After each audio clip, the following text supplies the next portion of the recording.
Episode शुरू होता है में किंग लू दिखाया जाता है जो कि एक मैजिकल क्रिस्टल निकालता है और उसका पाउडर बना के उसे स्टिक पर डाल देता है और वो स्टिक ग्लू करने लगती है और वो थोड़ी देर में एक वेपन बन के तैयार हो जाती है। फिर किंग लू उसे उठा लेता है और वो कहता है फायर अप ईयर और फिर हमें उस वेपन में से एक स्प्रेड निकलती हुई दिखाई जाती है और किंग लू कहता है स्ट्रेंथ काफी अच्छी है और टीचर मू किंग लू से कहते हैं कि स्पेल ट्राई करके देखो और फिर किंग लू उससे कुछ फायर मीचर्स बनाता है और फिर किंग लू उन फायर मीचर से अटैक करता है तो वहाँ पर एक छोटा सा ब्लास्ट होता है और इसकी पावर कम से कम 50% बढ़ गई है। तो टीचर मू किंग लू से कहते हैं मैजिक वेपन अमेजिंग है लेकिन छड़ी बनाने के लिए मटेरियल की थोड़ी सी कमी थी, नहीं तो थोड़ी सी और इंक्रीज हो सकती थी। तो किंग लू कहता है आप मुझे वेपन फॉर्जिंग मास्टर के रूप में स्वीकार करते हैं। तो टीचर मू कहते हैं मैं तुम्हारे लिए चीजें कठिन नहीं बनाना चाहता, तो अब से मैं शांति से आराम कर सकता हूँ, तुम जो चाहे करो, मैं ये जगह तुम्हारे लिए छोड़ दूंगा। तो किंग लू टीचर मू से कहता है बेवकूफ मत बनी, यहाँ रखी चीजें सच में कीमती है और मुझ में इसे लेने की हिम्मत नहीं है। तो टीचर मू किंग लू से कहते हैं एडवांटेज लेना और संकोची होने का दिखावा करना बहुत बढ़िया और तुम मेरे एकमात्र स्टूडेंट हो और तुम्हें नहीं तुम्हें ये सामान किसी सौंपूंगा और क्या तुम्हें लगता है कि मैं इसे अकेडमी के नौसिखिए पर छोड़ दूंगा। तो किंग लू से कहता है तो यहाँ मेरे साथ रहिए। तो टीचर मू किंग लू से कहते हैं मेरे लिए मेरी फैमिली के साथ एंजॉय करने का वक्त आ गया है। फिर सीन से प्रोग्राम में सेंजन दिखाया जाता है जो कल्टिवेशन कर रहा होता है और सेंजन कुछ फायर मेजर कंट्रोल करके अपने पास में बुला लेता है। तो यहाँ पर एक लड़का आता है और सेंजन से कहता है कांग्रेचुलेशन यंग मास्टर, आपने लेवल 4 का कल्टिवेशन पूरा कर लिया और ये खबर सारी फैमिली में फैल गई और सारी फैमिली मेंबर्स काफी खुश हैं। तो सेंजन कहता है बस मैं एक रियल विजार्ड बन गया, लेकिन इससे मैं सेटिस्फाई नहीं हुआ और ग्रेट मेज की रैंक तक पहुंचकर ही यही वो अचीवमेंट है जो मैं चाहता हूँ और 3 साल में काफी बड़ा कंपटीशन होगा और तुम्हें भी आगे बढ़ने के लिए कड़ी ट्रेनिंग करनी होगी। तो लड़का कहता है ठीक है यंग मास्टर, लेकिन मैं ट्राई कर रहा हूँ, लेकिन मैं अभी तक लेवल 3 पर अटका हुआ और मैं लेवल 4 पर आगे बढ़ना चाहता हूँ, लेकिन मुझे इसका कोई अंदाजा नहीं है। तो सेंजन कहता है तुम जितनी जल्दी करोगे उतना ही कम पेनिट्रेट होगी और तुम्हें अपनी फाउंडेशन बिल्ड करनी होगी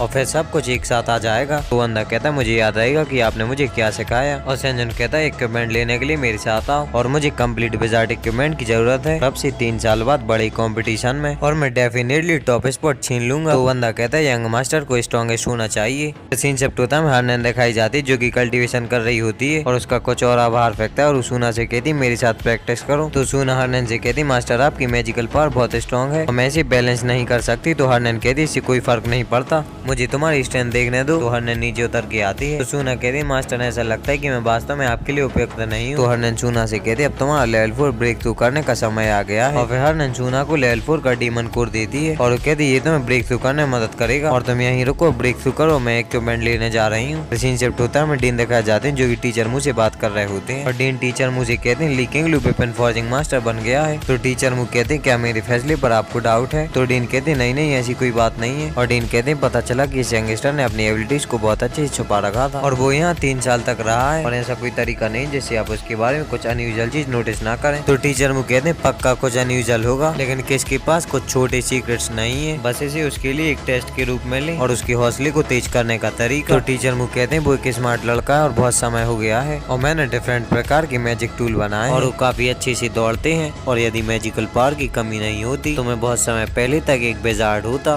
तो डीन उससे कहते हैं यही सही समय है, उसने आपकी जगह ले ली और डीन कहती है मैं ठीक हूँ, लेकिन उसने 5 मैजिक एलिमेंट को अवेकन कर लिया और वो मैजिक प्रैक्टिस करने के लिए सूटेड होगा और हम मैजिक टूल का यूज करके इसे रोक नहीं सकते। तो टीचर मुँह कहते हैं रून्स को घेरने से उसे अपने स्पेशल पावर को कंडेंस करने में मदद मिल सकती है। तो डीन कहते हैं ये फ्यूचर की ब्रेक थ्रू के लिए अच्छा होगा। तो टीचर मुँह कहते हैं वो हमसे कई ज्यादा सक्सेसफुल होगा, लेकिन ऐसा लगता है कि बच्चा ही मार्शल टेक्निकों की प्रैक्टिस कर रहा है। तो डीन कहते हैं वो आपका डिसाइबल है, क्या आप उसको कंट्रोल नहीं कर सकते? तो टीचर मुँह कहते हैं यदि हम कर सकते तो हमने बहुत पहले ही कर लिया होता और उसके पास उसकी खुद के आइडियाज हैं, चाहे आप उसे कोई पोजीशन या आइडेंटिटी दें और अगली मैजिक आइटम निर्माण के लिए उसे ये करने दें और मैं थोड़ी देर के लिए शांति से आराम करूंगा और देखूंगा कि क्या मैं लेवल बढ़ा सकता हूँ। और वो वहाँ चले जाते हैं। तो डीन कहते हैं मुझे आशा है मिस्टर मू सक्सेस होंगे और हमारी एकेडमी को हाई लेवल तक पहुँचाने में मदद कीजिए। फिर सीन शिफ्ट होता है सेंजन दिखाया जाता है जो कि कह रहा होता है कि एकेडमी अभी दूसरे काम में बिजी है और न केवल आपके सीखने के लिए 3 पहलुओं का सबसे बेस्ट निर्धारण करेगा और ये भी निर्धारित करेगा कि 4 ग्रेट अकेडमियों के बीच कंपटीशन में कौन भाग लेगा और इन लोगों के लिए कम से कम समय अपनी ताकत को बढ़ाना बहुत मुश्किल है और स्किल को इम्प्रूव करने का एकमात्र तरीका है फाइटिंग पावर के लिए मैजिक टूल खरीदना। तो बंदा कहता है इसमें कोई आश्चर्य नहीं कि मैजिक टूल की शॉप पर हमेशा इतनी भीड़ रहती है और फिर हमें दिखाया जाता है कुछ स्टूडेंट बात कर रहे होते हैं लीकिंग लू मैजिक वेपन पवेलियन का मास्टर बन गया है और लड़की कहती डोंगसान माउंटेन की बैटल के दौरान उसने एक्सट्रीमली आउटस्टैंडिंग परफॉर्मेंस दी थी और एक क्वालिफाइड मैजिशियन बन गया। तो सेंजन कहता है मैजिक वेपन पवेलियन का यंग मास्टर और कोरोनेशन सेरेमनी भी है। फिर सीन शिफ्ट होता है एक टीचर दिखाए जाते हैं जो कि स्टेज पर आके बोलते हैं कि सेरेमनी स्टार्ट करने का टाइम आ गया है और वो लीकिंग लू का स्टेज पर वेलकम करते हैं। तो मिंग मिंग कहने लगता है बहुत सच में ग्रेट है और दोनों मैजिक वेपन पवेलियन की मास्टर बन गए हैं और इस केस में मैं कोई मैजिक वेपन बना सकता हूँ जो मैं चाहूँ। तो लिली कहती तुम सपने मत देखो, magic weapon pavilion private owned में नहीं है और ये अकेडमी में इम्पोर्टेंट प्लेस है और किंग लू की महानता छिप नहीं सकती। और ये सच में अमेजिंग है और इसी के साथ ये एपिसोड खत्म हो जाता है।